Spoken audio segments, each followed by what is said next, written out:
गरमागरम असा व्हेज कुर्मा बनवून तयार आहे। पाहू शकताय टेक्स्चर किती छान आलेला आहे, तसंच चवीला सुद्धा अप्रतिम आहे। अगदी साधी सोपी सरळ पद्धत आहे, आपण घरच्या घरी सुद्धा असा व्हेज कुर्मा बनवू शकतो। पुरी सोबत अप्रतिम लागतो। चला तर मी याची रेसिपी तुमच्या सोबत शेअर करते। नमस्कार, मी अन्वी तुमचं स्वागत करते माझ्या YouTube चॅनलवर। तर आम्ही आधी यासाठी लागणारे साहित्य पाहूया।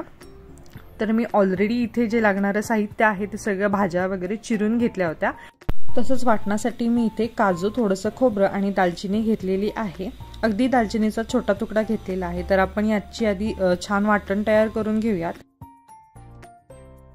छान स्मूथ अशी पेस्ट बनवून घ्यायची आहे आपल्याला याची, त्यामुळे आपण यामध्ये थोडंसं पाणी देखील ऍड करणार आहे।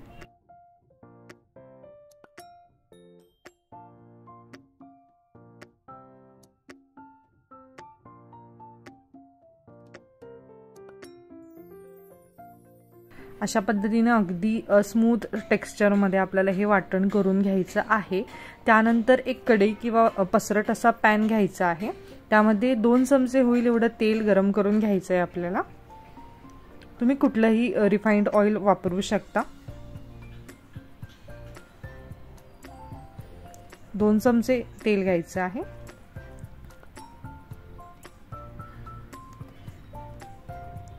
तेल चांगलं गरम झालं की आपल्याला यामध्ये जिरा ऍड करायचा आहे। त्यानंतर मी इथे तेजपत्ता म्हणजे तमालपत्र इथं टाकलेला आहे। त्यानंतर बारीक चिरलेला कांदा आणि टोमॅटो हे आपल्याला व्यवस्थित एकत्र करून भाजून घ्यायचं आहे। त्याचा कच्चेपणा घालवून व्यवस्थित परतून भाजून घ्यायचं।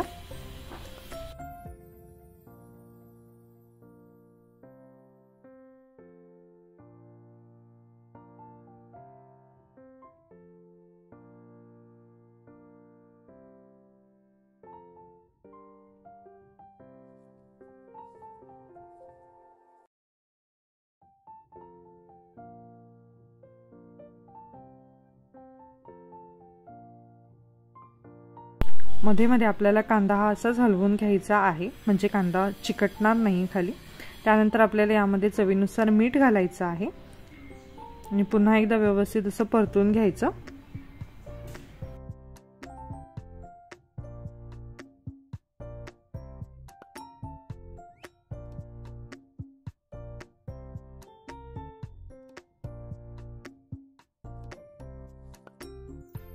कांदा आणि टोमॅटो व्यवस्थित भाजला गेला की यामध्ये आपल्याला बाकीचे मसाले ऍड करायचे आहे। इथं मी 2 ते 3 चमचे होईल एवढी काश्मीरी पावडर घेतलेली आहे। त्यानंतर घरचा कांदा लसूण चटणी 2 चमचे घेतलेले आहे। त्यानंतर थोडीशी हळद आणि 2 चमचे गरम मसाला। गरम मसाल्याऐवजी तुम्ही कुर्मा मसाला सुद्धा यूज करू शकता। तर आता हे मसाला सुद्धा आपल्याला यामध्ये व्यवस्थित परतून भाजून घ्यायचा आहे आणि मसाला छान भाजला गेला की त्यानंतर आपल्याला आपण ज्या भाज्या कट करून घेतलेल्या आहेत त्या आपल्याला यामध्ये ऍड करायच्या आहेत।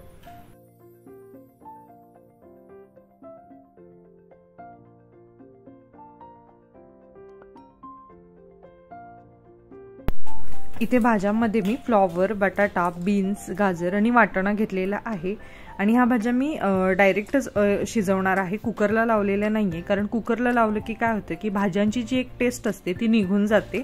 सो मी इथे भाज्या डायरेक्ट वाफेवर थोडं पाणी घालून वाफेवर शिजवणार आहे। त्यामुळे काय होतं की कुर्माला खूप छान फ्लेवर येतो। इवन तुम्ही ही नॉर्मल भाजी सुद्धा कधी बनवल असाल तर असं वाफेवरच शिजवा, म्हणजे त्याचं जी एक टेक्स्चर असते, एक जी टेस्ट असते ती तशीच राहते, खूप छान लागते। त्यामुळे भाजी तुम्ही नक्की अशा पद्धतीने करून ट्राय करा।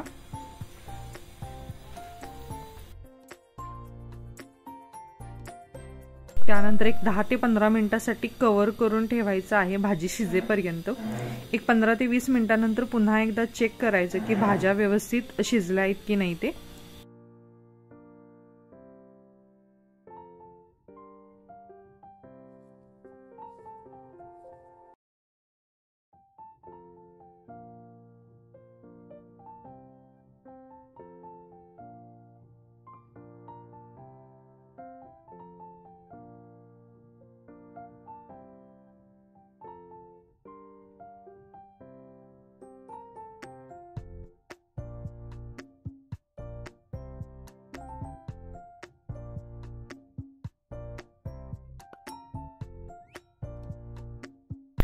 आपल्या भाज्या इथे व्यवस्थित शिजलेल्या आहेत। त्यानंतर आपल्याला इथे आपण जे पहिलं वाटण तयार केलं होतं ते ॲड करायचं आहे।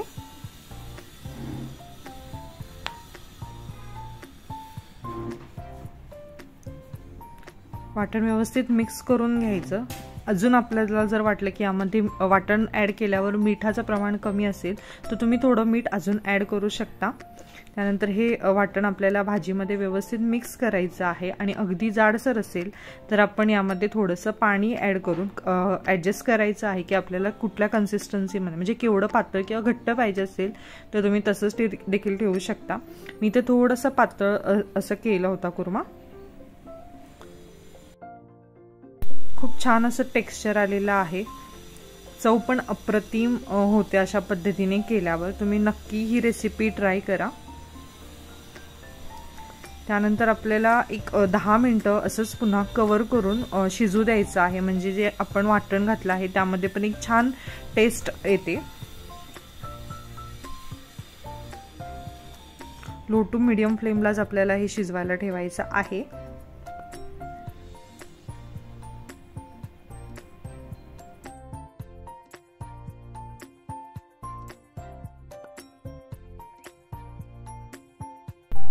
त्यानंतर आपल्याला इथे कोथिंबीर घालायची आहे।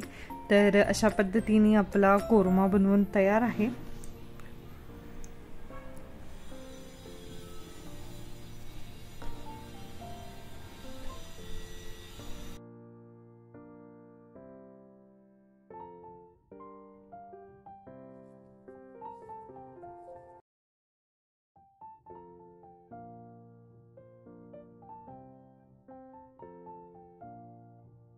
मस्त चमचमीत चवदार असा व्हेज कुर्मा आपला बनवून तयार आहे। तर याला तुम्ही पुरीसोबत सर्व करू शकता। तुम्हाला माझा आजचा व्हिडिओ आवडला असेल तर प्लीज चॅनलला लाईक शेअर सबस्क्राईब करायला विसरू नका। सोबत बेल आयकॉन क्लिक करा, म्हणजे माझ्या येणाऱ्या प्रत्येक व्हिडिओचं नोटिफिकेशन तुम्हाला मिळत राहील। आजची ही माझी रेसिपी तुम्हाला कशी वाटली ही मला कमेंट करून देखील नक्की सांगा। आजचा व्हिडिओ पाहिल्याबद्दल खूप सारे आभार।